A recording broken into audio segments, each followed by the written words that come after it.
Prague, November 1989. The former Czechoslovakia demands an end to communist rule.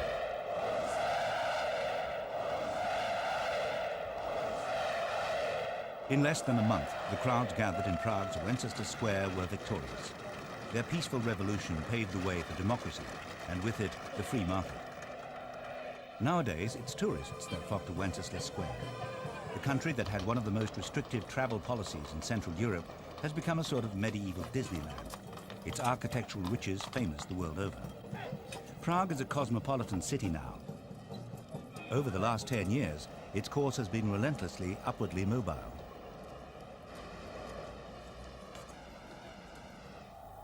For a while, the rise of Vaclav Havel, the country's poet-turned-president, was just as meteoric. He was the Velvet Revolution's hero, bestowed with almost saint-like status. Now, every bookshop in Prague contains evidence of Havel's supposed downfall. Czech citizens are presented with an array of cheap paperbacks filled with insider accounts, unauthorized biographies, and books by former secretaries charting his decline. Most include the story of Havel's relationship with Dagmar, the unpopular actress he married after the death of his wife.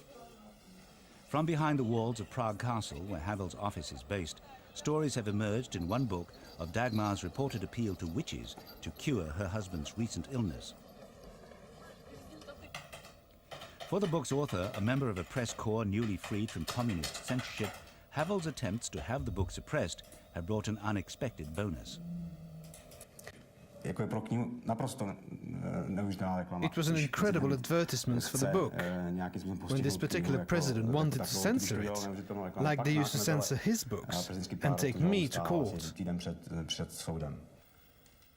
Across town in Czech television, another thorn in the side of former dissidents like Václav Havel is being sharpened by producer Eva Prohaskova. She's working on a revival of a 70s television program about a police chief called Major Zeman, who helps rid the communist regime of its enemies. The program is laden with propaganda, but Prohaskova says it's merely an educational tool designed to teach young Czechs about their history. Major Zeman cannot open our eyes, but the program can be a way of looking at and dealing with events in our totalitarian past. It can be a way of admitting that we've taken part in them in one way or another.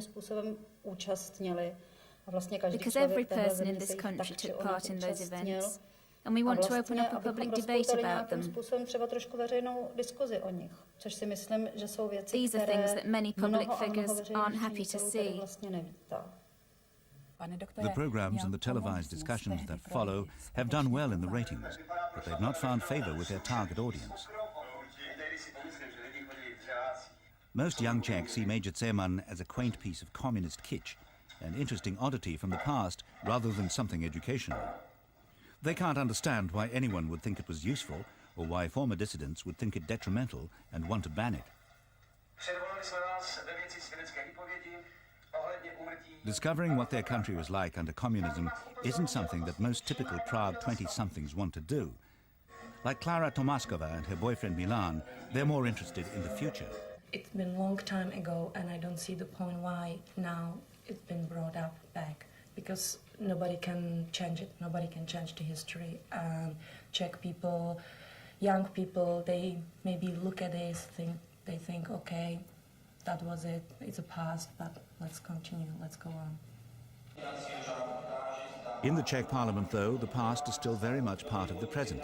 The Communist Party still controls 12% of the new republic's parliament, and to right-wing politicians, the communists still pose a threat, aided and abetted by Czech TV. Michal Simkanic, a member of the Czech Right Party, believes that television programs like Major Zeman are propagating communist ideology and as such should be declared illegal. State-run television is funded by taxes paid by Czech citizens. And it's putting a program on air which celebrates communist ideology. We think it's against the law. For most Czechs, though, it's not the past that's the problem. They're preoccupied with the present, with being part of an economy that's in a state of transformation. The new Czech Republic is marching to a different economic tune these days. one that the Skoda car plant in the provincial town of Mladá Boleslav has learned to play well.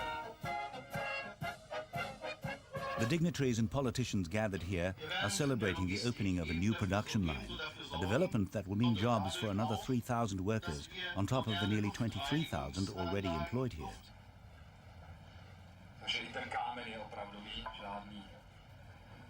Success for Skoda has come at a price.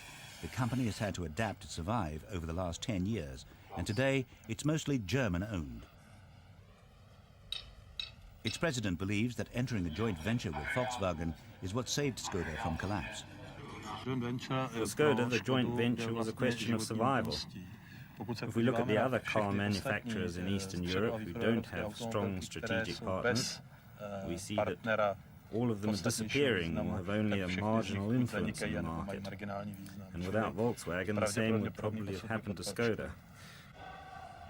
For many Czechs, Skoda is the pride of the nation's automobile industry.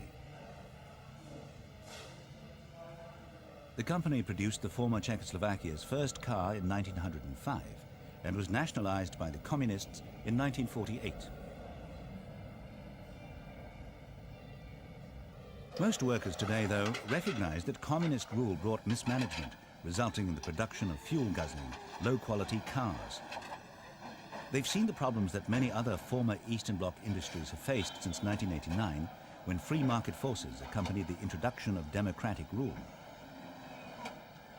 Their company may now be 70% German-owned, but in the 8 years since the Czech government began divesting its ownership of Skoda, the cars they produce have proved relatively successful. And they still have jobs. The factory's employees grudgingly accept German control. Without it, most of them acknowledge that their livelihoods would have been destroyed. Even though I'm not happy with German ownership, I know that Volkswagen has the strength to develop Skoda for the future. When Volkswagen came, everything was put in order, the working conditions, everything, and they obtained a market for our cars. Without them, we wouldn't have the markets. Despite economic uncertainty, most Czechs don't look back to see the huge transformation that's taken place.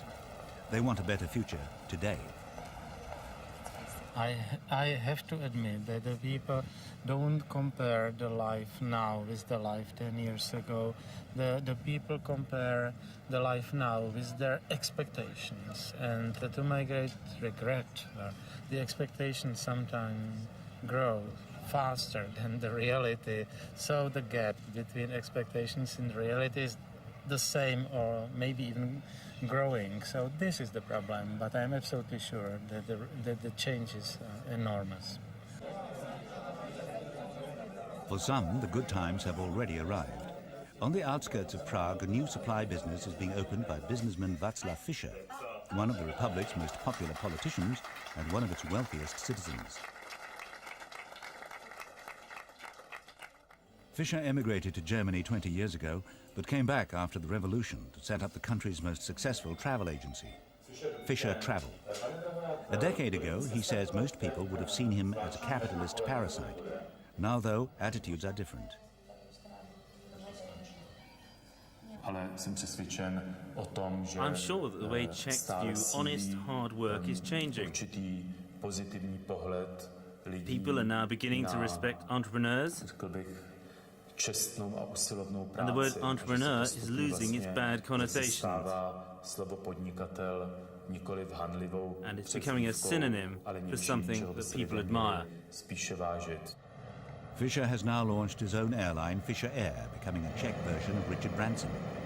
His success has grown as thousands of Czech Republic citizens use his company to travel abroad, indulging one of the first freedoms granted to them after the fall of communism. With every Fischer plane that takes off and lands in Prague, the Soviet era becomes a more distant memory.